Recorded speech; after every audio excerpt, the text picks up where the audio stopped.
Så chiropractic handler om å jobbe med forholdet mellom nervesystemet og ryggraden din, sånn at hjernen kan kommunisere med kroppen og koordinere kroppen sånn som den er ment å gjøre. Som chiropraktorer så lokaliserer vi og vi analyserer ryggraden for vertebrale subluxasjoner, og vi justerer de med manuelle justeringer, for å opprettholde og forbedre den kommunikasjonsevnen for hjernen til kroppen.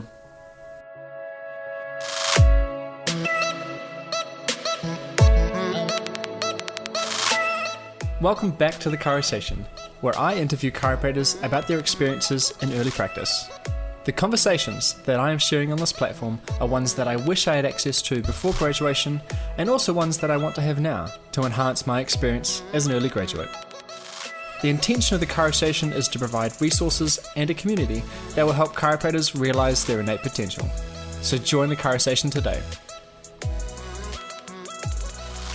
In this conversation, I chat with Sindre, a chiropractic intern at the New Zealand College of Chiropractic. We chat about his experiences so far as a student and an intern. Sindre discovered chiropractic in his native country of Norway as a way to gain that extra edge when competing in cross-country skiing. He then decided to pursue this passion and travel to New Zealand to study. He is an excellent intern with knowledge and experience well beyond his years. During this conversation, we discuss strategies for success as an intern, fundamental lessons he has learned, and the art of being in the room.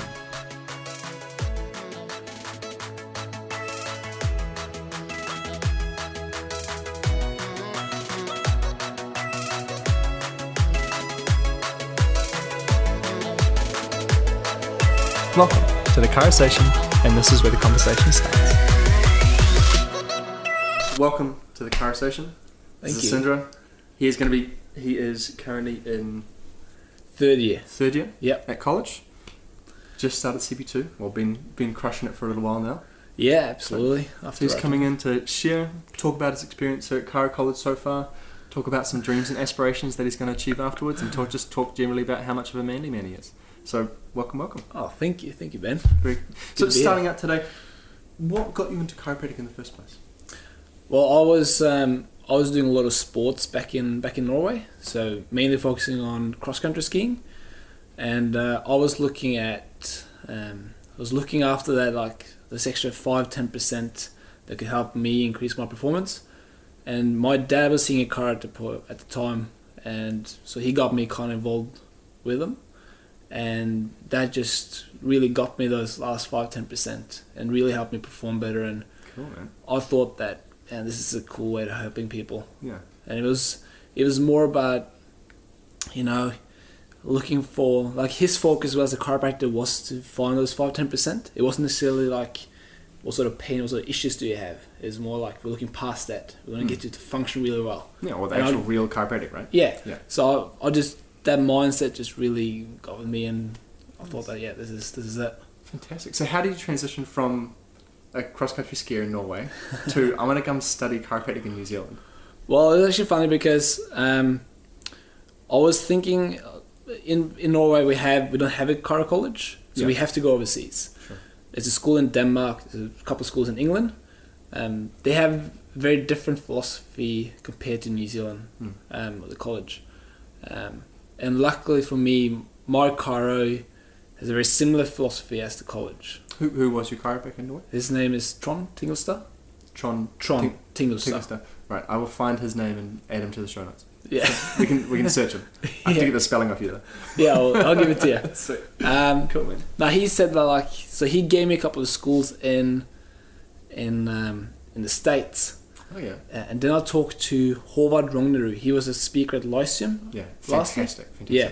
Really So he was a guy who pointed out to me, like, you should have a look down towards New Zealand. Cool. And had a lunch with Håvard, and basically we decided, that's it. Yeah, going to New Zealand. And applied same week, got a response a couple of weeks after, and booked plane tickets basically. That's amazing. Yeah, and then got down there. It's amazing how it works like that though, wasn't it? Because I kind of had a similar thing as well. It's like, wasn't really sure what I was going to do, and then all of a sudden kind of found chiropractic, and just all of a sudden it's like doors just flew open. It's like, yep, done. Here I am. Wow, okay. Yeah, well, certain things are just meant to kind of work out, isn't it? It just cruises along. Yeah. Fantastic. So then obviously made it to New Zealand. Did you do your first year of study AUT? Yeah, so I did the AUT study. Yep. That was an interesting year. It was new country, new language, obviously studying in English. Yeah. So it was a really, really good way of getting introduced to studying before the college. Nice. So I think that year for me, in one way it's hard because it's not chiropractic. You're doing all the science papers. It's not really what you want to do, but it's still a nice introduction to study, and it really prepares you well for the college. So it makes that transition real nice and easy. Nice. Yeah. And then crushed the first couple of years of study. Yeah. And now you're finally into practice. Finally. How's it feeling? Oh, it's the best feeling. Yeah. It's worth all the work you put in at AUT and the first couple of years at the college. Yeah, hell yeah. It's all worth it. Yeah. 100%. Because you get to have fun. You get to do what you kind of were excited about in the first place. Yeah, exactly. Which is brilliant. Yeah. That's awesome. So what have you found the most success in so far in CP? Oh, I don't know. It will be in the room. Like the feeling in the room. I remember being in first and second year, kind of observing the years above, including you. You kind of you could see how the interns were they were just in this flow. They're just they're really enjoying what they were doing. The patients was having fun, and being in that room now as an intern, I would say that's probably what I'm feeling is the most success part of it. It's you're having that awesome feeling of we're doing something I love, and the patients having fun, and we're just working towards their goals together, and it's really, really cool. Really inspiring. That is my favourite, when you kind of hit that flow, and especially when you have laughter in the room. Yeah. That is my favourite. When everyone's just having a good time, you're settling into the groove of what you're doing.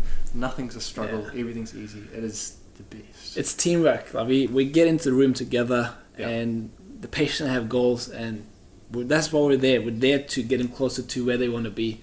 That's exactly it. And it's a really good, really cool feeling to be in there. Well, and before we started recording, you actually had a really awesome way of doing that, which I think is actually really, really useful for people to know out there. So what's your process when you're going through report of findings with the patient? So in my report of findings, at the college we have a nice colourful sheet that we are meant to fill out before the patient comes in, to kind of summarise the care plan, where the health status is at, and basically lifestyle advice that we would like them to do. So I use them more as a contract. So I don't fill it in before they come in. We fill it out together. So on the health status part, I'll get them to write in where they are at right now. And we talk a little bit about what they think is good about it. Because it's easy to kind of say, okay, from a scale to 1 to 10, I'm at a 2 or 3. And in certain mindset, that's a bad number. There's also negative things you could say about it. Because it's a long way to 10. But it's important, I think, to kind of focus on, okay, what's good about that 2? Why is that a 2 and not a 1? Yeah. Because it gives them a little bit of I'm not hopeless. I'm doing something right, but we just got to change to certain things to get to where we want. And that's the other part we do. So after they've written down where they're at right now, we put down where they want to be. So that's their goal. This is where I want to be. And normally what they end up doing is that they kind of lose focus of the pain part of it, and they become more focused on, okay, actually this is the type of life I want to have. I want to be more energetic, I want to be more concentrated, and that kind of stuff. So it becomes more about this is how I want to live my life, rather than I don't want to be uncomfortable, which is really cool. And then we fill out the gap between. So what are the things we have to do to get there? Chiropractic is going to be one part of it. So that's going to be my part, my promise, my part of the contract. It's the chiropractic part. But then they have to do certain things outside, because they only see me 20 to 40 minutes a week. It's a lot of hours outside where I'm not there. And so they fill in their lifestyle advice. So they give themselves advice of what are the things I have to do to help my body be more successful for chiropractic care, and to make this really efficient so we can get to where I want to be. So they normally put in, I want to eat healthier. And you can ask them, what does that mean to you? And they normally have a general idea. People are pretty knowledgeable in terms of vegetables are healthy, sugar is bad for you. So they kind of know where they need to change things. And in the end of it, we get to sign the bottom of it, and that's our contract. So as we go through the visits, I'll check in with them. That's my part of it as well. I'll ask them, how's that meditation going? Are you doing it? Yeah, nah, not really. All right, cool. I'm reminding you, you put it down as a goal, as a part of you moving towards your goal. This is something you need to do. Which is awesome. I love the idea of that, because it's taking away the responsibility or potentially the authority of the chiropractor, saying, I am the important almighty one, which is giving you this advice which you have to carry out. Yeah. And you're empowering the patient to say, look, these are the different things that I want to do. Yeah. I want my life, my quality of life to be better. These are the things that I think I'm going to have to do to improve it. And obviously you'll have a chat with them about it if you need to change. Yeah, absolutely. And then you're actually making them accountable for it. Yeah. Now, I think that has so much power and longevity when you're actually providing proper care for a patient, because you're really looking after them from a much broader level then. Yeah. You're not just their chiropractor anymore. I just think that is way cool. Yeah, and it's about giving them ownership of it. I think that's Yeah. I think that's the important part. Like, I think a key factor to being motivated is having ownership of what you want to do. So it's about getting them to take responsibility for where they want to go to and own it. Definitely. And own the process. Because we're going to do chiropractic care in the car center. We're going to do that in the purest, most awesome way we can. But then what they do on the outside is definitely going to affect how the body goes through that process. So what they do on the outside is definitely going to can have a positive effect on what we do in the room, which they need and should take responsibility for. Sure, it absolutely will. And I mean, have you found out, I mean, I've definitely experienced this so far, but have you found out that when people actually look after themselves in the outside world and actually continue to improve their quality of life, they actually get easier to adjust? Oh, absolutely. 100%. Because I have some people who just don't, and then they come in and they're just, every single time, it's just difficult. Yeah, well, if they've gone through a full day of just fighting, like they're fighting at work, they're eating shit, they're not helping the body, so they come in at a 5 o'clock shift, and they just knackered. Shit. The body's done. Yeah. Like what healing is going to happen at this stage? Exactly. Is your mind and body in a state where it's actually ready to heal? No, it's not. No. So when you would apply an adjustment, is it going to be as effective? Yes, it's going to work. Yeah. But is it going to be the most effective adjustment that you can do for that person?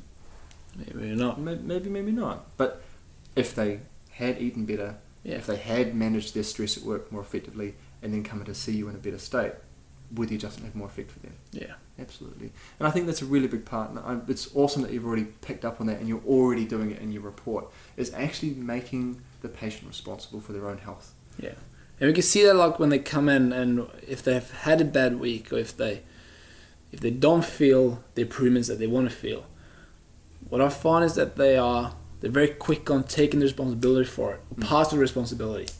Because I can say, okay, cool, let's review what we're doing in here. Maybe we need to change up things, because that's something we have to do as chiropractors, right? Like, you make an educated opinion, and you try to make a plan based on your initial visit. That's exactly. And then what sometimes you have to change it up. Yeah.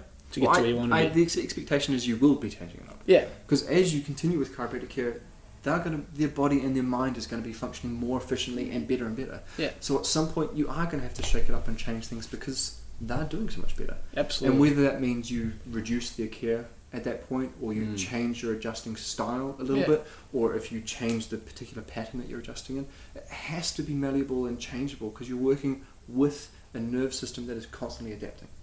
And if you as a chiropractor are not willing to do that, then you're doing a disservice to them. Yeah. Because you have to be constantly measuring it, figuring it out, which you do at college, right? Yeah, absolutely. It'd be awkward if you said no just then. Yeah, exactly. It would be. No, definitely, man. But you're kind of forced to. During the system, your intensity with the soap notes, you have to constantly remeasure on every visit. How is their mind and body and nerve system reacting? Yeah. And I think that's a really important part of it as well. And like you said, like in the car center, we change it up if we need to. and it's for the best for the patient at the end of the day. I don't think that's something you shouldn't be scared of doing. Like, it's easy, especially as a student, you know. You want it to be straightforward textbook. All right, I'm going to see them 2 times a week for 6 weeks. That's my plan. That's what I'm going to do. Yeah. I think it's important not to be afraid of kind of taking a step back and say, maybe we need to change things up here, because either they're responding really, really well and like, you know what, they need to come in 2 times a week, or you know what, this is like, they're not responding the way I think they should.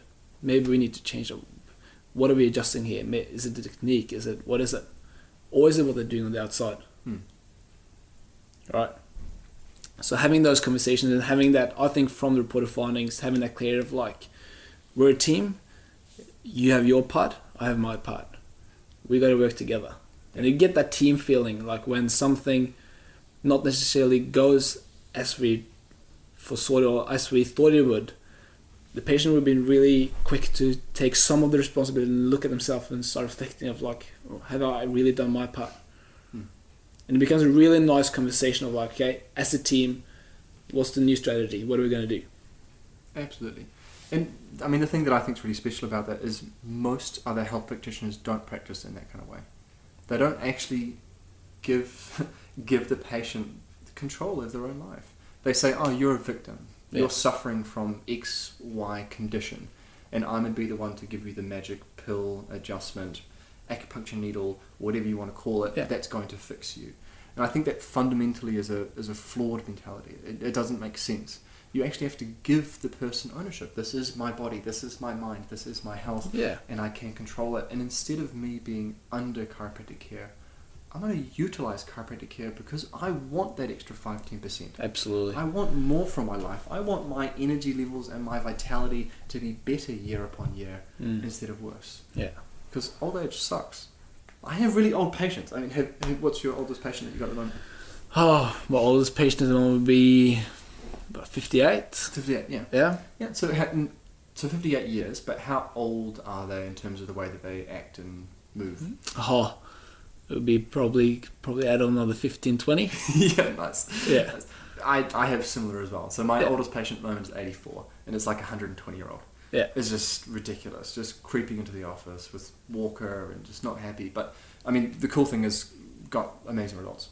Yeah. So having looked at her spine, I've seen worse in textbooks, but it's the worst that I've ever seen as a patient from an x-ray point of view. Just everything's late stage degeneration, everything's severe. You're looking at it, you're like, I can't tell the difference between degeneration and actual bone here. Yeah. Like scoliosis the entire way through the spine. So I look at it and go, this is pretty far gone. Yeah. Is this something that I'm actually going to be able to help? So what I did is I did a trial of care. So I said, right, we're going to see you twice a day, every day for the next week. Yeah. And we're going to see what happens.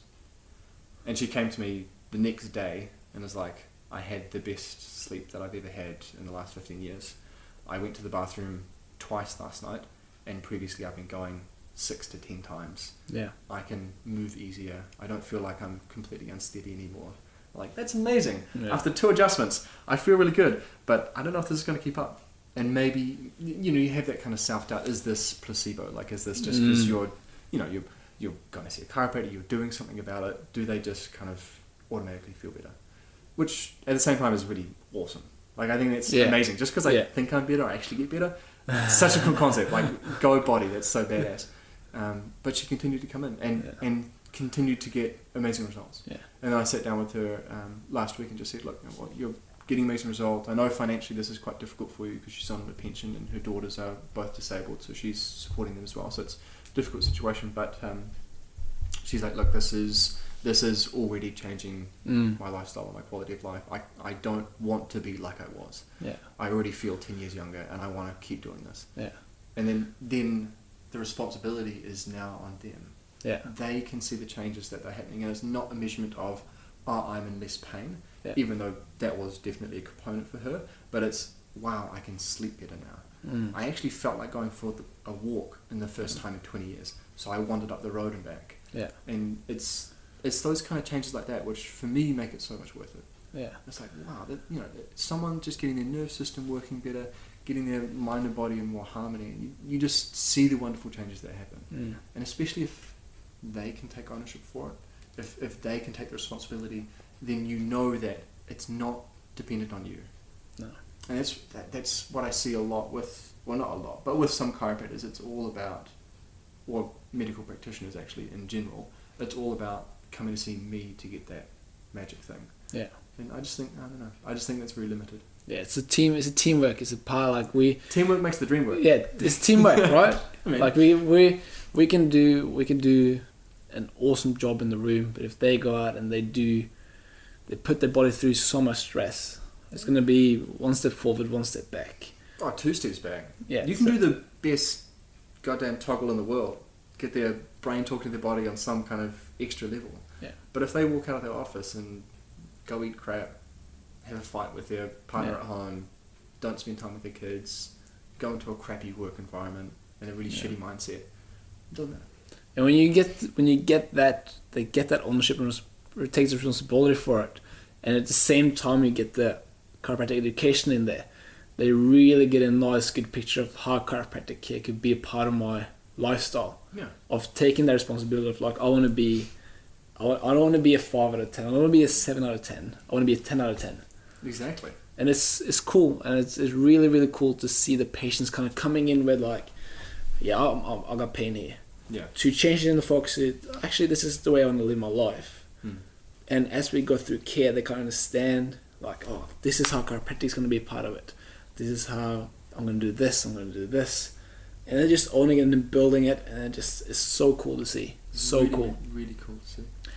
And you mentioned that like with that old lady having like, and having that looking at the spine and going, Jesus, I'm not sure I'm not sure how much I could do here. Dude, I didn't know what the difference was L5 and sacrum was. Yeah, exactly. I literally just dropped into it and hope for the best. Yeah.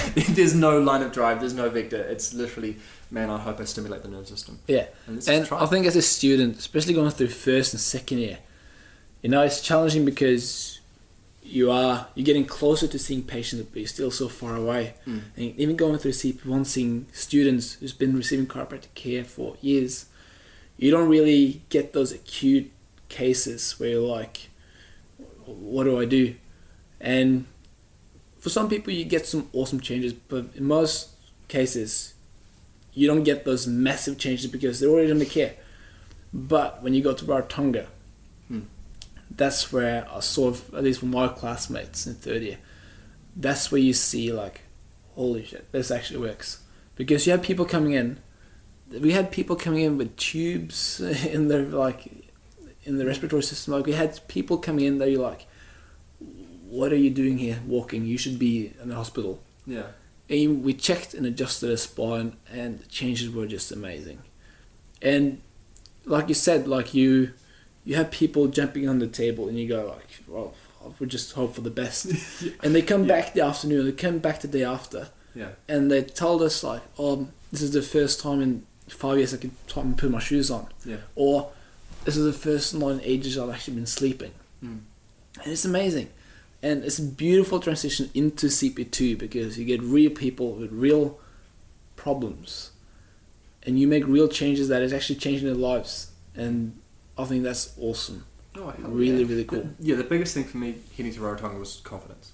Yeah. It was just actually, I mean, like you in the week that you were there, you see the same amount of visits as you did in the entirety of CP1, which was the whole term. Yeah. So it's like super, super condensed. You see awesome changes like that. You're talking with your colleagues at the time or with your classmates about, wow, this is what happened to me today, and you kind of share that experience and share that story, and then being able to come back into CP2 and start with that confidence, I think is really good. Yeah, because you just hit the ground running. Yeah, it's for any student, like Rarotonga is a must. I think that's where you can see it like when you go through CP1, you have the people in your shift, and you can kind of see how some are confident, some are not. That's how it is. People develop in different pace. That's fine. But you get to Raro and you get put on the spot. You get that 84-year-old lady on the table. You have to perform. Yeah, she needs your help. She's there because she wants your help. And it doesn't matter, like your confidence doesn't matter anymore because you have to do it. You have to get in there, you have to try your best, and you have to put your heart and soul into it. Yeah. Because either you're gonna change it, or you're not, and that's gonna make the world for her. Right?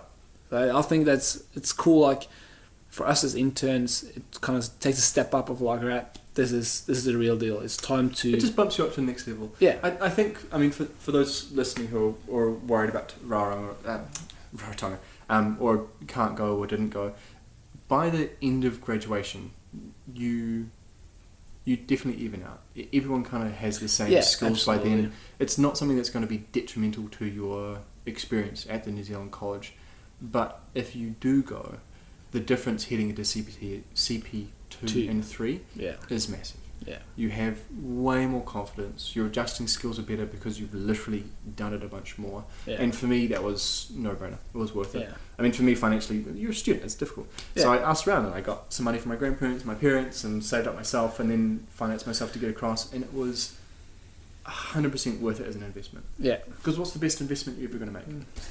Yeah. The one in yourself. Yeah. Because you're investing in your skills and ability as a chiropractor. Yeah, absolutely. And you're going to take that with you no matter what. Yeah, I had to do the same. I asked parents, grandparents, aunts, uncles. Yeah, man. You ask for the next 2 birthdays, can I have this as a present? Like, yeah. You ask everyone you have to ask. Yeah. Like I think that's something every student should, like again, you said like financial, like we understand we're all students. Yes, but put in massive effort to get there because it's going to be a big thing.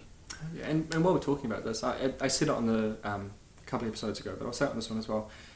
A big issue that I see, I kind of had this to a certain extent, but not really. But something to think about as a student when you're talking to people about money and finances and how they're going to afford chiropractic care, and that is an issue because we see it as such a wonderful thing. And Raro, that issue's not there. Yeah.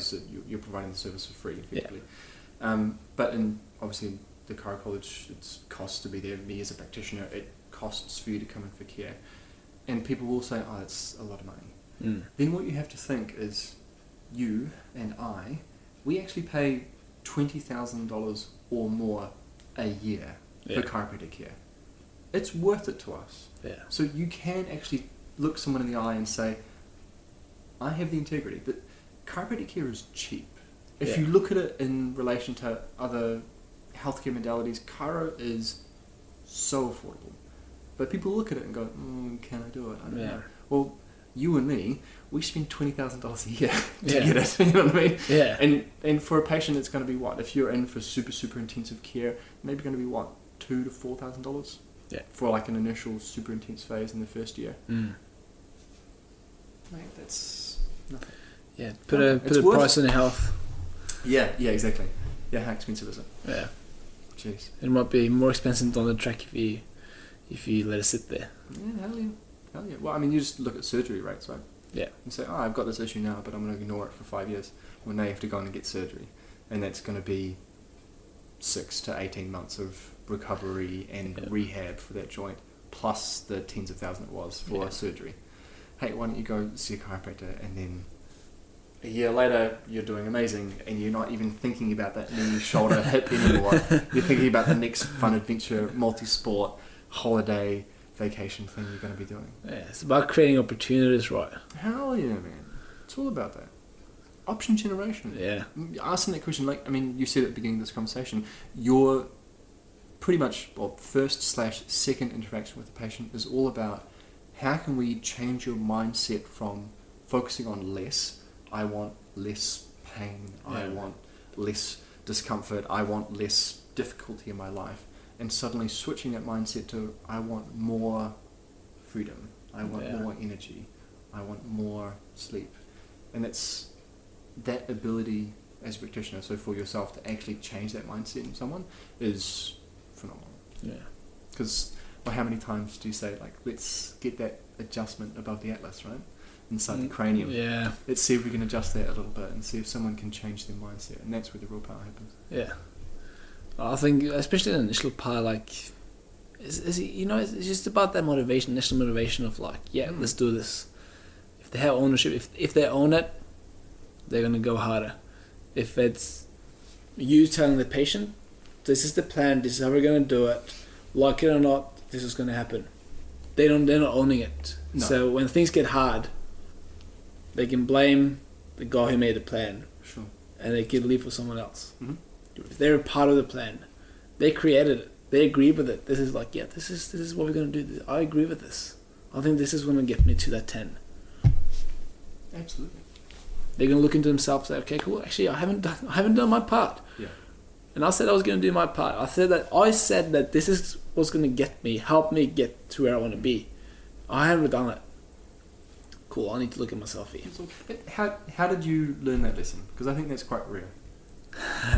My dad has been doing a lot of post studies in terms of coaching. Cool.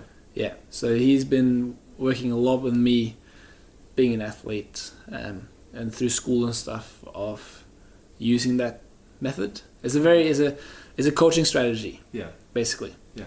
Where you use where I'm right now, where I'm sitting, where I want to be, what's in between. That's a very, very simple, straightforward type of thing. But it makes sense, right? Yeah, it makes Simple, sense. It works. And the important part of it is that it's very easy for us as practitioners to give advice, to tell and to say, this is what I think is the best for you. Mm. But I think that the patients have more knowledge about what they should do than what we think sometimes. 100% So by agree. taking a step back and asking the questions and getting them to come up with the answers is again going to give them more responsibility, more ownership over it. Because it's coming from them. You're just asking the questions. What do you think you need to do to get to that 10? Oh, I think I need to do this, this, and this. That's going to be way more efficient for the patient than you saying, you know what, for you to get to that 10, I think that you need to eat better. I think you need a paleo diet. And you need to go and do exercise 3 times a week. And you need to do this. It's not them, it's you. It's you giving advice from your perspective, from where you're standing, not necessarily from where they're standing. And they have stuff in their heads that they haven't told you. So they have a mindset. Guaranteed. Yeah. So if it's coming from them, it's coming from their perspective. And I think it's more likely it would be sustainable throughout months rather than 4 weeks of like. It's because it takes about 4 weeks for people to start something and to lose the motivation and finish it. Sure. It's about 4 weeks it takes. Especially if it comes from someone else. Yeah. Absolutely. So what was the biggest lesson you learnt through CP1? Ooh. In CP1 what I'm you trying to learn say a is, lot. what advice would you give to yourself if you could tell yourself what you're about to go through in CP1? I would give myself the advice of trust myself like even more. I was pretty confident going into CP1, but I think there's a lot of doubt going around between interns. Sure. That is unnecessary. I think you put in so much work through pre-car study, 2 years at the college. You put a lot of hours in. I think you can go into the car center with the students as patients, be confident, own it, have fun, and enjoy the process more than, oh geez, I have to do this new patient exam in 2 hours, and oh the history is hard, and there's all these authors and I can't really remember. And I think I would tell myself to relax, have fun. It's okay. It's okay not to know everything. It's okay to make mistakes. Yeah.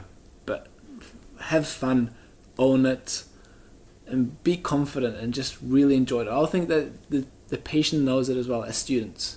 That's some of the feedback I got as I progressed through CP1, was that my confidence, the way I owned it changed, and that was something that the patients really appreciated. It changed the way I gave care. It came more from my heart rather than my head. Being, okay, what's the textbook? What do I need to do? What's the line of drive? Where's my elbow? Yeah. You know, we're trying to do everything so perfect. Man, that's exactly what I was doing. I feel like you're talking to a mirror. That's hilarious. So it's when you get to the place where you go like, you know what? I'm gonna take a deep breath. Yeah. I'm gonna have some fun. Yeah. And we're gonna see what happens. It changes everything changes, and your flow is different, your adjustments gets better, because you're not thinking, oh, okay, where's my elbow again? Yeah. And you're having the patient's attention, and for 10 seconds just thinking about everything. Where's my feet? Oh yeah, I think everything looks good. Yeah. Oh, okay, they're tensed up. Alright. Yeah. Start again. Yeah. It's more like, you know what? Okay, I know what I'm doing. I know exactly this is going to be the best adjustment this person has ever received. And you set up and you go, boom. Yeah. Magic. That's cool. It's relaxed, right? Yeah. Very cool. So what's your, now looking ahead through CB2, so you've got a few months left in that. Yeah. What's your plans to kind of finish it off with a nice bang and push yourself through into CB3? Well, there's a lot of people who do a lot of different things, right? CB2 is about marketing yourself. Yeah. So lots of people Chiropractic's about marketing yourself. It doesn't end. No, it just keeps going. Yeah. So lots of people do screenings. Yeah. Lots of people do health talks, and I know that my classmate is doing an amazing job. I know that stats from the car center is like as a class we're doing really well. Which I'm really proud of my years. We're doing awesome. For me, I'm from a small community. I'm from a very, very small community. So for me, it's more about what I do in the room. And I'm basically basing my practice on referrals. And I've done a couple of health talks. And that's what I'm going to keep doing. I want people to refer people to me because they see a value in what I do, not because I told them that I do something that is cool. So with the health talks, I normally do like we do a spinal exam in the end, where they can see how I do what I do, except for the adjustment. And I think that's been working really well for me, and that's what I'm going to keep doing. I want to focus and put all my energy into the room and with the patient, and not so much on other stuff, so that they really feel like, you know, this has real value to me. I want my family, I want my friends, I want my colleagues to go through the same thing. So far it's been working really, really well, and I want to keep building that.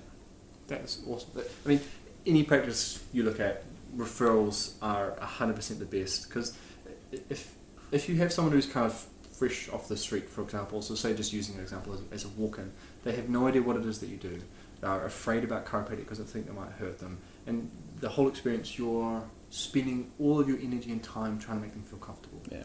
If they've already been referred in, they already trust you. Yeah.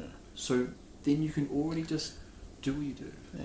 And And it's way easier. one thing I did a couple of weeks ago, I did a chiropractic lecture at the New Zealand College of Massage. Oh, cool. And that's been one of my strategies to kind of reach out to other healthcare professions. Because I think that with the society we're living in today, I think that we need to work together. And I don't want to do massage in the chiropractic center. I don't think a chiropractor should do massage.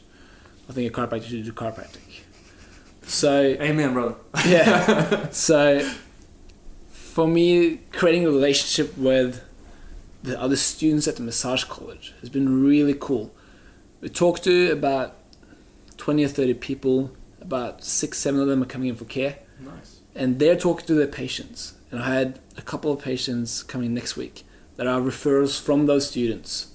Because when they were the patients doing the massage, they had in the back of their head what chiropractic is. And they looked at this person and said, you know what, I think you could benefit from chiropractic care. I know a guy. Boom. That's been working also real well. That's fantastic. Getting refers in from other practitioners. That's brilliant. Yeah. And I think that is key as well, like talking to other professions and creating that bridge and creating that bond and understanding. And we had an awesome discussion. I had a first year with me, Travis Robson in first year. He came with me. So he's a massage therapist. Shout out, Travis. Good job. Yeah. He's a massage therapist from Canada. Yeah. He's now in first year at college studying to become a chiropractor. So he came with me. And we talked about chiropractic and we talked about massage from his perspective. And we kind of linked it together, and we had an awesome discussion with the class of like, how can we work together but still stay as separate professions? So without integrating what the different professions do and mixing it up, how can I be the best chiropractor I can be? And how can I look at my patient and say, hey, I think you need massage. Go and see this guy. And how can you guys do the same? And I think that conversation is the reason why those people have been referring other people to the chiropractic center now. Because they see like, you know what, chiropractic care can actually also benefit what I do in here. So if we work together here, go to the chiro and come back here. Let's work together here. Absolutely. I think that's awesome. Way more strength in that. The patient gets better outcomes. They actually know what you do. So I think that's the biggest problem with chiropractic. If you're talking to general people, even other practitioners or lay people, is they don't actually know what it is that you do. Yeah. They don't know what a spinal check looks like. They don't know what happens when they come into a chiropractic office. Yeah. Am I going to get rub and dubbed, or am I going to get adjusted, or am I going to get manipulated? Yeah. Because they're all different things that chiropractors do. So what is it that you in particular do? And I think that's really important. And then also trying to figure out, as a profession, how can we become more congruent? Yeah. How can we have these types of conversations that we're having now about, I went and talked to some massage therapists or some physios or dentists or GPs and talked about what it is that I actually do. Yeah. And now they're referring me patients and I'm referring them patients. It was really cool. Come on, that's cool. Yeah. And we did a spinal demonstration. It was awesome because we talked, like Travis and I, we did it together. Yeah. And we talked about like just a traditional like a PI ilium, using like the erectors and stuff. And Travis was like, we could feel the erector here. And for us, this is what it means. And then I came in and said, but for us as chiropractors, this is what it means. We're using that as an indicator for a subluxation. Sure. And the students were like, oh, really cool. And then Travis kind of talked about it, about like a chiropractor can adjust that PI, might give a bit of a release in the muscle. But if that's been there for a long time, there might be a bit of scar tissue. That's where you guys can come in. You can work on that scar tissue, get that muscle functioning really well. That's going to help the adjustment to sit longer. And it was just like, they were just having this interaction. They were just playing with each other of like, oh, how can we play ball? Yeah. It was awesome. Which is awesome. Because I mean, if you look at how soft tissue develops and changes, literally it takes 210 days for your actual soft tissues to change in your body. Yeah. If you adjust them, it'll be faster for your body to heal. Absolutely. And if you have massage on top of that, it'll be faster. Yeah. So when you're talking with a patient about they want more, well, I can provide you more. Yeah. And faster. Yeah. How great is that? So yeah. For me, man, that makes so much sense. You just got to find cool, like-minded people. Like me being where I am, I've reached out to practitioners in my field. I've tried to talk to different massage therapists and personal trainers and GPs and dentists, and the only people who have been willing to talk to me so far is the optometrists. Really? It's interesting. Yeah. But he's really, really interesting guy, and has a very speciality into kids with different eye conditions. And he knows Kent from a while back, so that was kind of cool when I had a chat with him. But apart from that, just finding it hard to get in and talk with people. So I think you already having a massage therapist person to come with you I think that's smart. Get an in. Yeah, and go for the student. Like, we're students. I think it makes sense as a student for me to reach out to other students because we're the future, right? I could talk to a massage therapist who's been a massage therapist for 30 years. He has a 30-year mindset. Yeah. It's going to be hard for me to interact with and change if it's not really open for chiropractic already. So it's way more efficient for me to talk to the students, because we talked about it, like, where do we want the society to be in 2030? Because that's what we're going to affect. Yeah. How can we work as a team now going forward? And I think the feeling in the room was like, we got a bit of a team feeling, like, let's do this. Yeah. Let's change the world. Got some camaraderie. Yeah. Which is wonderful. I mean, that's so what this profession needs, or at least, as chiropractors, that's definitely what I've been feeling being first year out, is you have that camaraderie when you're a student, because you're working together, you're interacting with each other all the time. Yeah. But then you head out into the world and you're in the trenches. Yeah. And you're in a practice by yourself, or maybe with one or two other chiropractors, and it all just becomes about your practice and working on your little niche part of the world. Yeah. And if you actually have the audacity to reach above that and talk to other people and work together and be quite happy to interrefer between other chiropractors, I mean, I personally believe that's got way more power. Yeah. Absolutely. More power. And you remove some of the competition, especially like between different professions. Yeah. I think it's easy to become competitive. Yeah. Because we think we do the same thing. Yeah. But I know, we do something completely different. Very different. And it's about educating and creating understanding. Like, we do very different things. Yeah. You can't compare an electrician and a plumber. They both do awesome things when you're trying to build a house. But you can't say that the plumber is better than the electrician. Because if you put the plumber doing the electrician job, he's going to do pretty bad job. Exactly. So it's about realizing that, you know what, we're working on the same house, but we're doing different jobs. Exactly. And I think creating the bridges, removing the competition, is going to make it so easy to refer people and to share information and to work as a team, rather than, oh, you don't have to go with that person. I could do that true. I can do that tricky point for you. I can do this for you. Yeah. You know, it's just not right. Yeah. It's like you could do it, but are you going to do the best job? Yeah. Potentially not. So why wouldn't you refer out and have them have fantastic care with the massage therapist or the whoever that you potentially refer to? And what does that say about you as a practitioner? Saying that, you know what, I'm going to send you this person because he's really good at this and he's going to do an awesome job at it. From a patient point of view, looking at you as a practitioner, that's going to be like, you know what, this guy really cares about me. He's willing to send me to someone else for me to just enhance even more. I think that's says more about you as a practitioner than I'll do that for you. Yeah, definitely. Because I've done a 6-week course and I can't. Yeah, exactly. And we complain about, well, chiropractors complain about when, you know, GPs or physios or whatever do adjusting or manipulations when they've done a short course. And it's like, come on, guys, like, you're not as good at it as us. Yeah. Why wouldn't you refer to us? Because I would very, very happily refer, you know, if I see sports people and they have sport-related injuries, of course I'd refer to a physio. Yeah. Because that's what they do all the time, and they're much better at it than me. Yeah. So very, very happy for them to manage that injury. And I will look after the nerve system at the same time to help them heal. Fantastic. It's about educating them and getting that understanding of, like, we're going to play. It's not about you stopping care with me and going over to only the massage. It's about we're going to play as a team here. Yeah. Working together towards that goal that you put down. Yeah, man. I like it. So I just want to jump back to something, because you said something interesting, and I just wanted to kind of pick up on it and try and make that a bit more tangible. So your main focus is on getting referrals, which is the best way to do it, hands down. But what you're talking about is just being very present in the room. Yeah. But what does that actually mean for you, and how do you measure that? Well, it kind of comes from the reported findings, right? Yeah. So I feel like the reported findings for me is like that's where I create the baseline. That's where we get the good feeling started, and they're gonna see the value when I keep my part of the contract. When I ask about how they're going, I am challenging them. You know, it's not about always just being nice to them. I challenge them. If they say that they were going to do something, they didn't do it, I'll ask them straight up, why didn't you do it? This is your responsibility. You said this is what you were going to do. You haven't done it. How come? You know? And I feel like I'm present. I'm doing the best I can in the room. They know that. And I'm being upfront with them.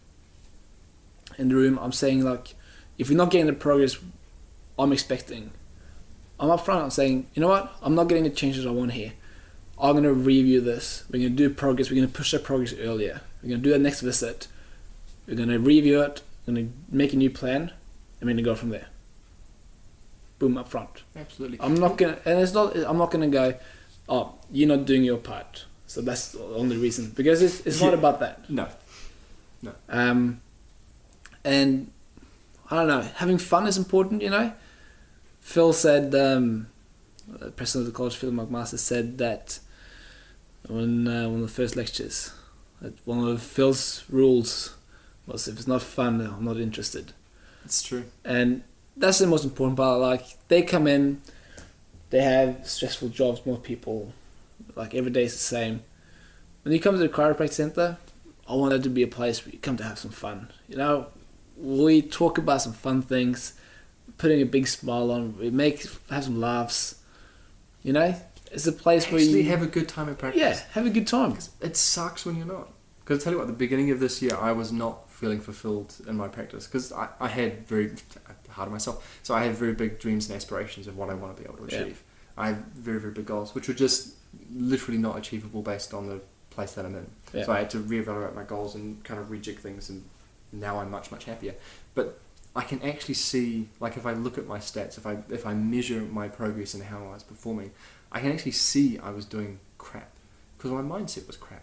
Yeah. And you can see literally the change where I thought, I'm sick of this. I don't want to feel unfulfilled and unhappy. I actually want to be having a really good time. Yeah. And you can almost like see it. There's like a demarcation of my stats, and all of a sudden it just booms to a next level. Yeah. Because I'm laughing and having fun in practice, and my adjusting gets better, my interaction gets better, my referrals just skyrocket from the roof, from getting literally none to getting a few a week. It's kind of scary. Like, people tell you all the time, your mindset will affect your practice. Yeah. And you kind of go, yeah, I know, but if I work really hard, Yeah. I'm going to get results. Yeah. And another thing It's not the way. It's Yeah. crazy. It's literally having that positive mindset, literally having fun. Yeah. It's there's some kind of energetic thing about it, and you just attract people to it. Yeah, another thing, being yourself. You know, I know it's a simple thing to say, but I feel like when you, as a student, you really need those patients, because that's when they get to the CP3. So it's easy to start selling yourself. Yeah. And when That doesn't stop. You constantly need those patients. And when you sell yourself, Yeah.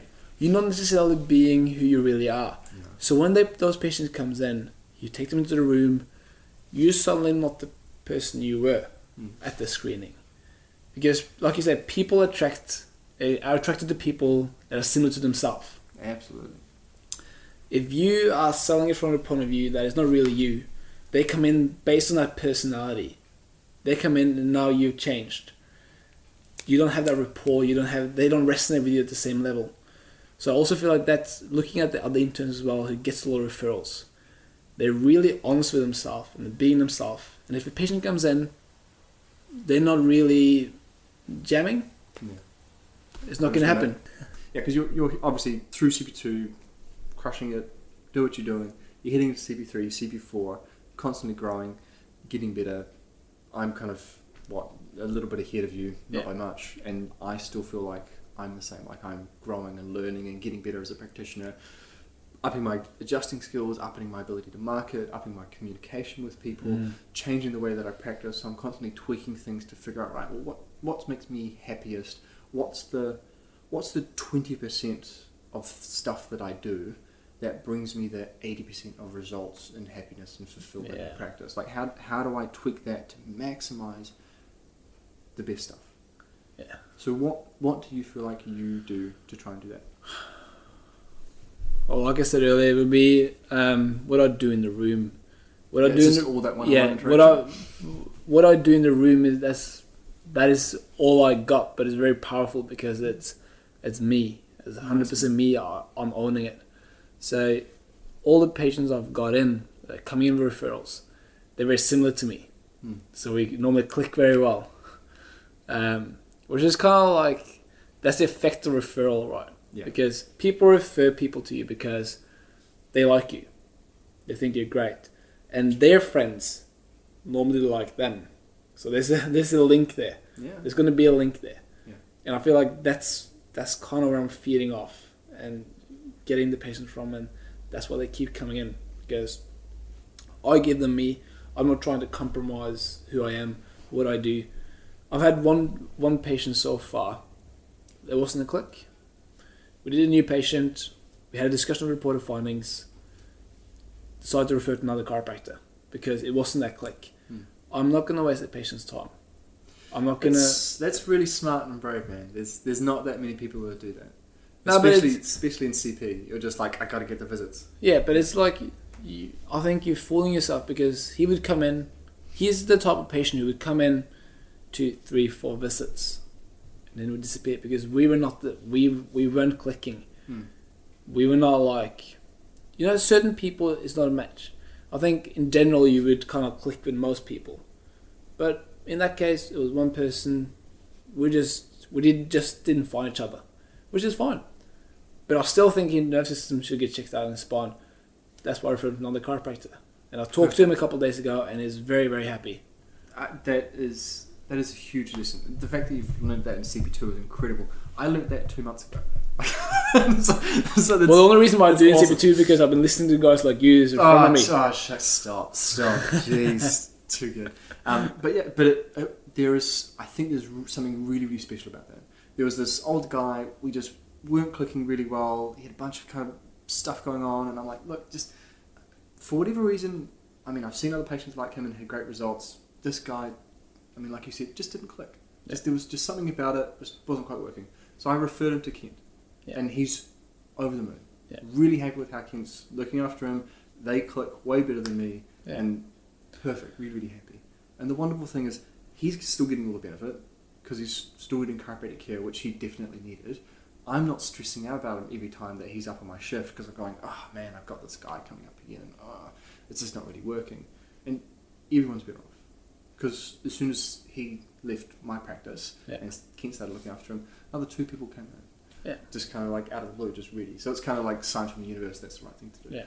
So, And awesome. sometimes it's a personality thing, right? Yeah. And other things, like in my case, it was a little bit of a personality thing, but it was more that he wanted me to do certain things. Like he had mostly extremity type of complaints, and that was what he wanted to focus on. Which is like you could easily kind of like move away from what you really want to do and how you want to practice to please someone. So there's a bit of a mix there, and we decided that, you know what, it's better for you to go to this person, and he really appreciated that, and it helps me because the patient I'm now seeing is the type of patient I want to see, which again helps me give the value in the rooms, which then gives more referrals. Oh yeah, so important. So looking ahead then, so you'll just keep smashing it because you're you and you'll keep doing that. So post last year at college, graduating, what's your idea, vision at this stage? I mean, I know the world's your oyster, you can do anything that you want, but what do you kind of think about at this moment? The plan has always been to go back to Norway. Yeah.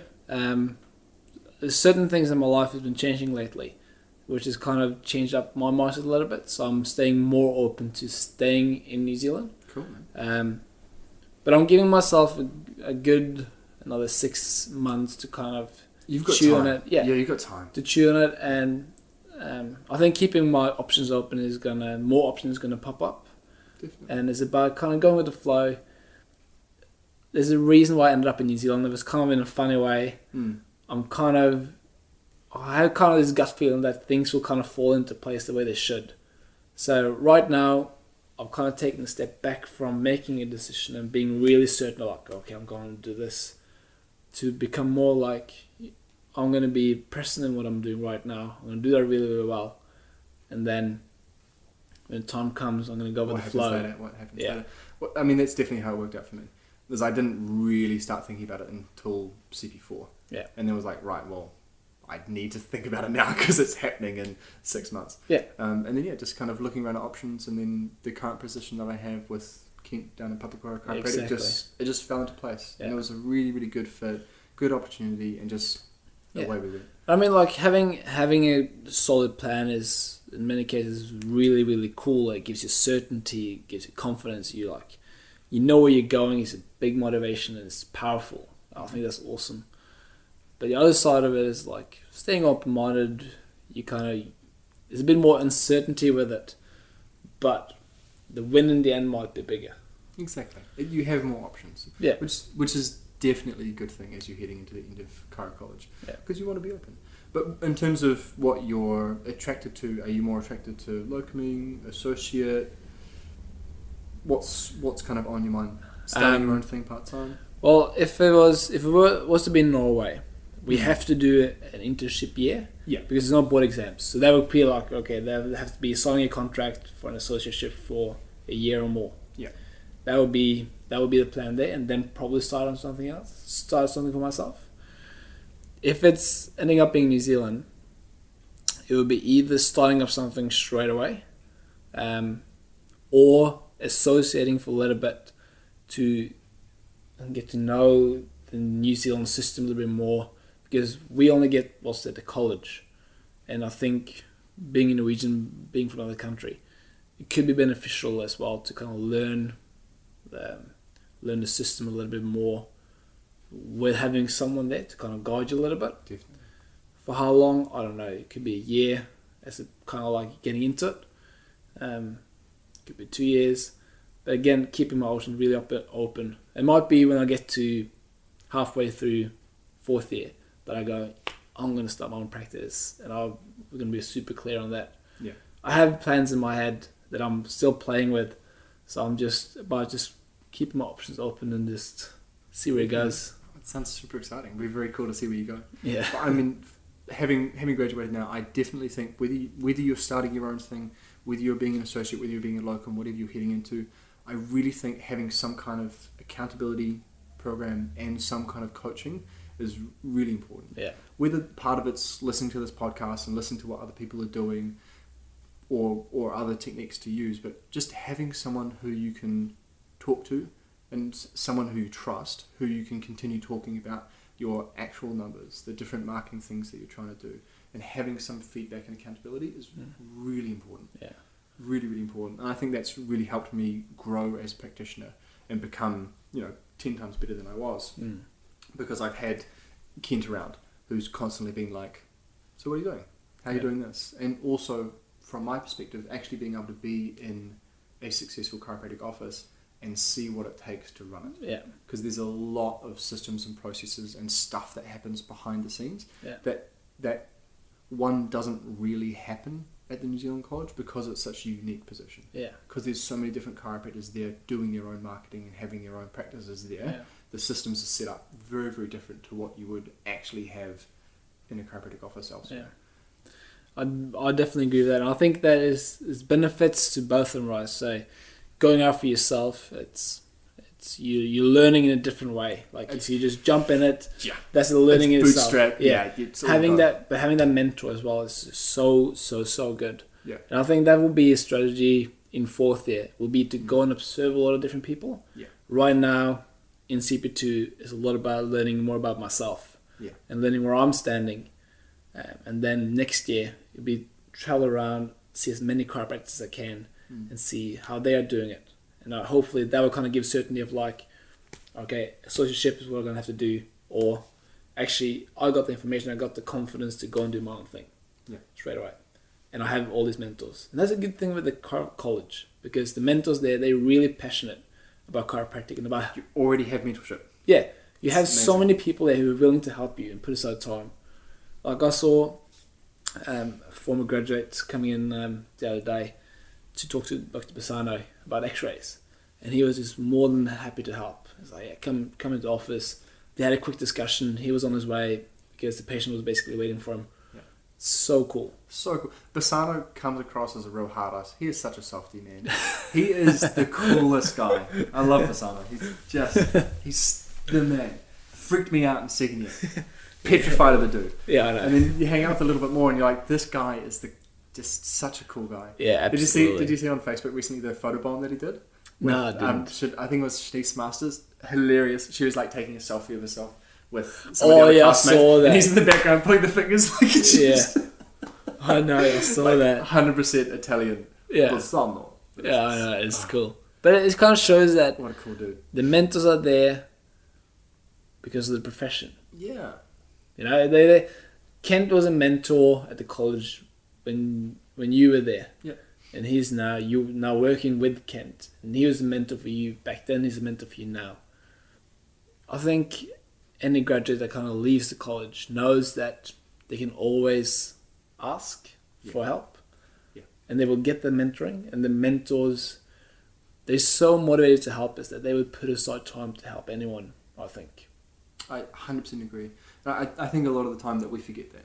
Yeah. Because you get out in practice and you kind of just get stuck in the trenches in that mindset of, I got to see more people, I just got to work on my stuff and get better. And we forget to ask. Yeah. We forget to just put it out there. And the help is there on offer.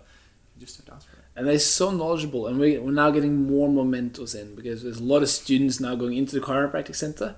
A lot of interns. Like the second years now coming in next year. There are about 70 of them. Mm-hmm. It's going to be massive. Like, there's going to be so many chiropractors in the chiropractic center. It's going to be awesome. Yeah, it's so cool. And we're getting lots of different mentors. And the new mentors are awesome. And they're coming from different parts of Auckland. They got different types of education. And it's so cool just feeding off them.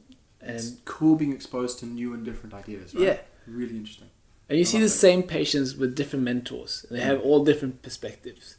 And you kind of take bits and pieces from all of them. Yeah. And it just helps you build that picture around that patient. It just helps you really give good chiropractic care. Oh, yeah.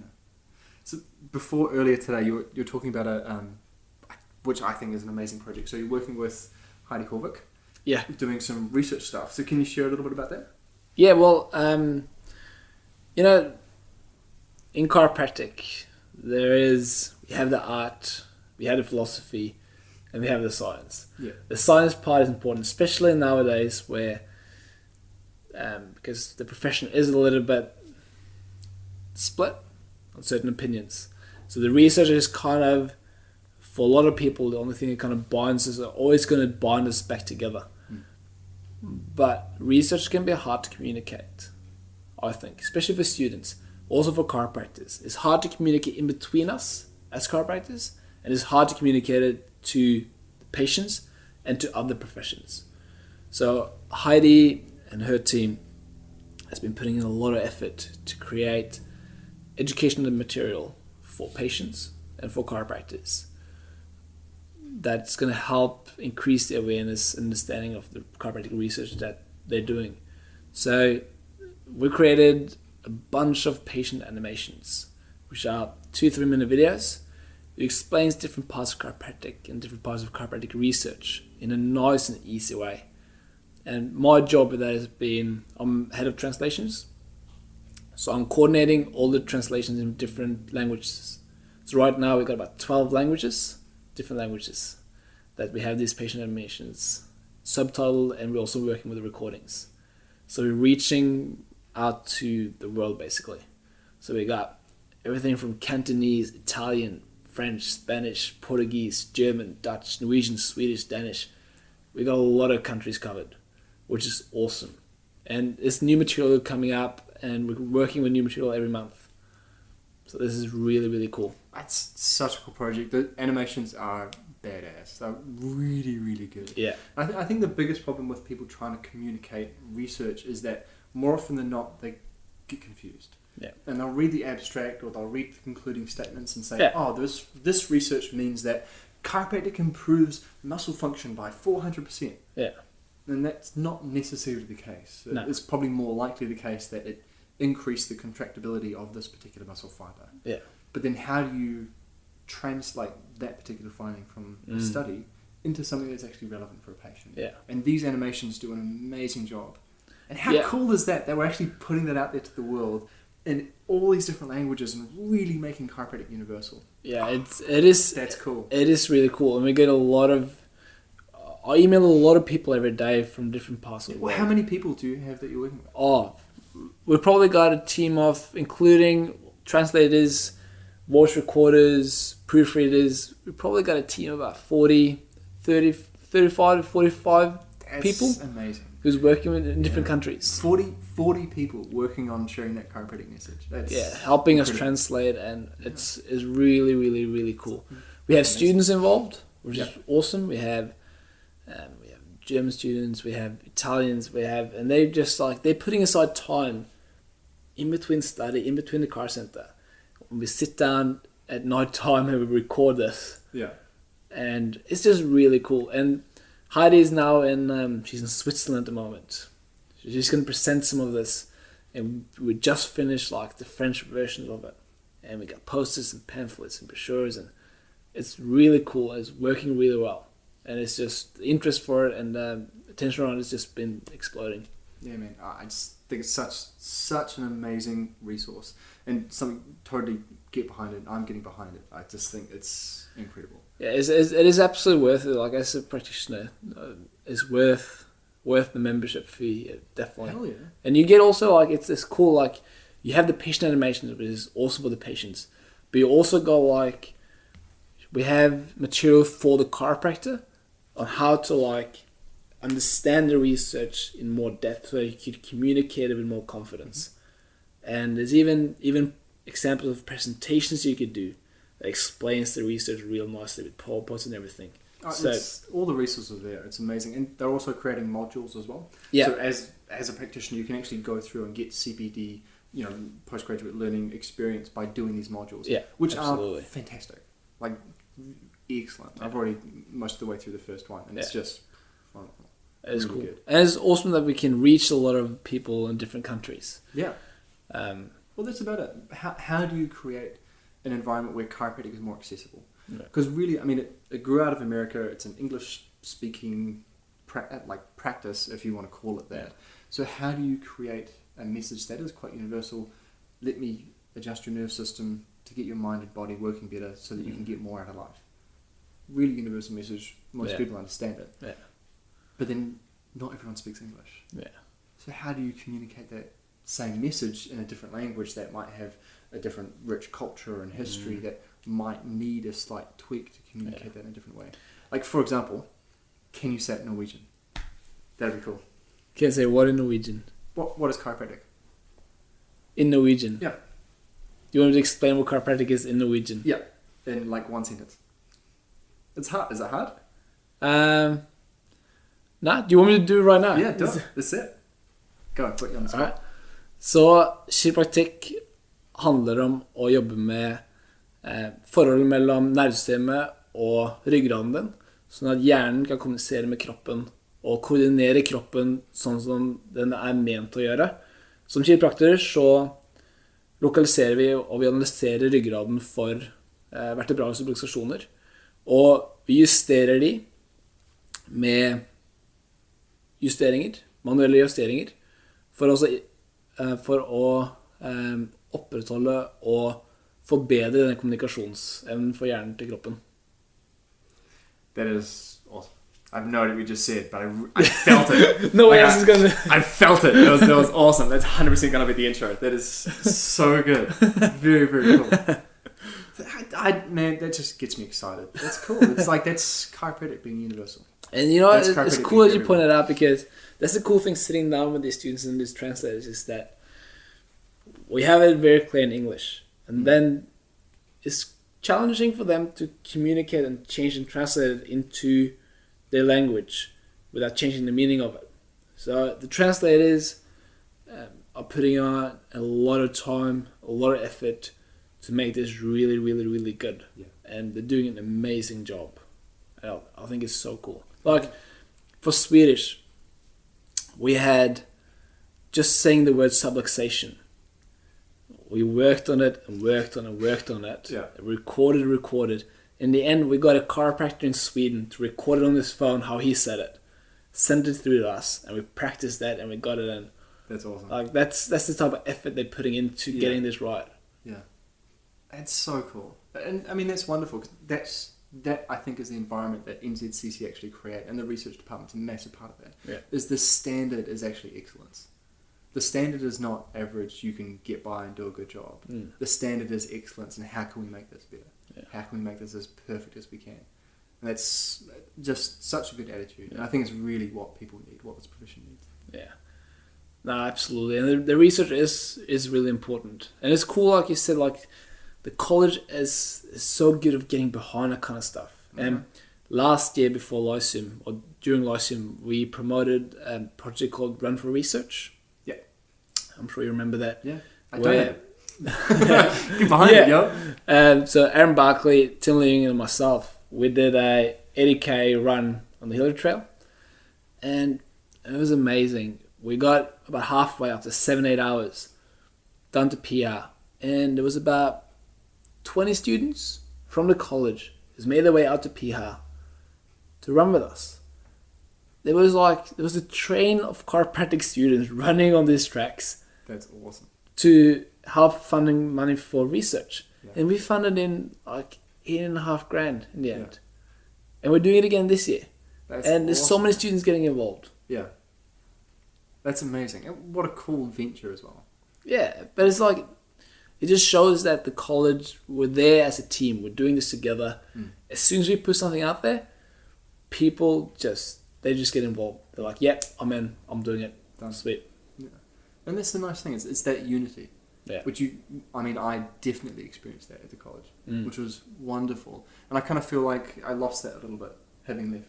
Because you graduate and you just, like I've said a few times, you kind of just go into the trenches. Yeah, you disappear. And it's like part of the reason for me starting this is so that I can have cool conversations like this. Because otherwise it would just be, I got to focus on my marketing, I got to work on my patients, I got to work on myself to improve my communication, adjusting, whatever it happens to be. Yeah. And you kind of get really, really focused on that.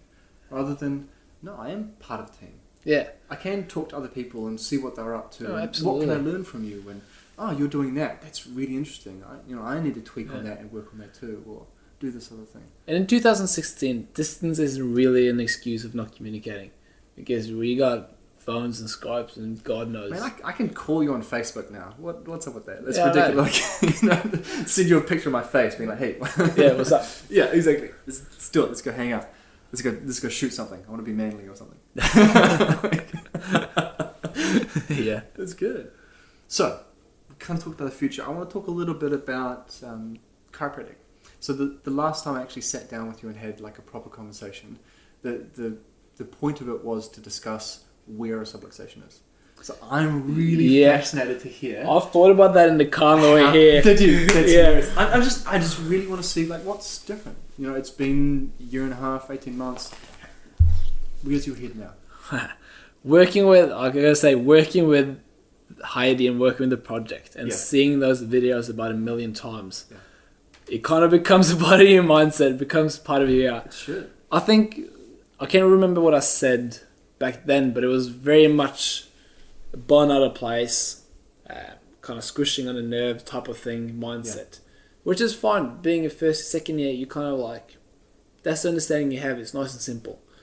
Now, for me, subluxation is a functional spinal unit who's lost its proper function.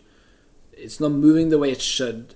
So the communication between that segment and the brain is not working as nice as it should. And ultimately what results is that the brain can't really coordinate the body as efficiently as it wants to. It will try to, because innately the body is smart. So innate will always try to do the best, and your brain will always try to do the best, and it will try to make decisions, and it does that based on past experience. That's what Harry's shown. If it doesn't really know, it will do a guess, and the real best guess, it might not always be accurate, but it will try. And I think that's what a rebel subluxation is. And I think when we adjust it, regain that function, you open up that communication portal again so that the brain can actually go, this is what's going on, this is exactly what's going on, this is exactly what I'm going to do. So the reaction to whatever it receives is more appropriate.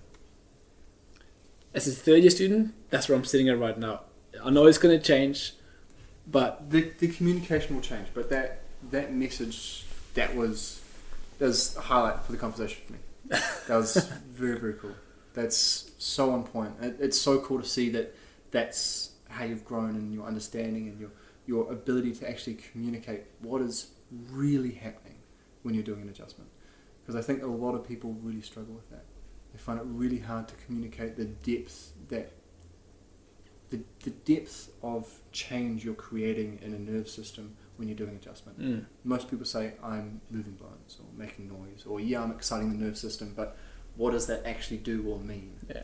A lot of them can't communicate that change of the functional spinal unit, sending different signals up to the brain and how the brain actually responds to the body and its environment. Yeah. And that's the power of chiropractic. That's where the magic happens.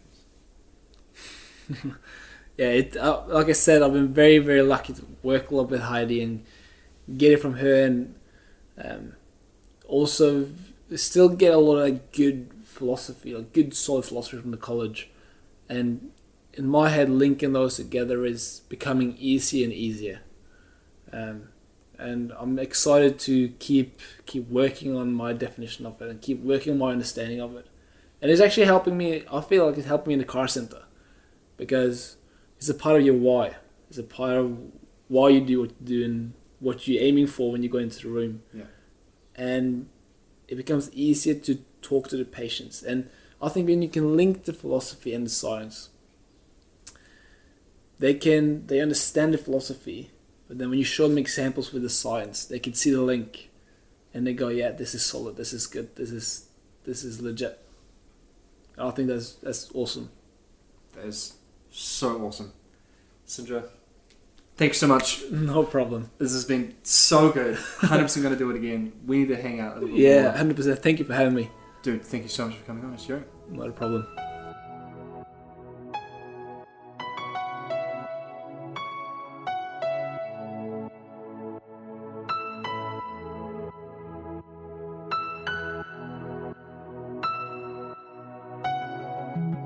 Thank you all so much for the support you've been showing this platform. For the resources mentioned in this episode, please check out the show notes or send me a message and I'll add them to the website. If you enjoyed this episode, share it with a friend and leave a comment on Facebook. High fives, hugs, I'll see you all in a week. Now go out there and start a Chirosation today.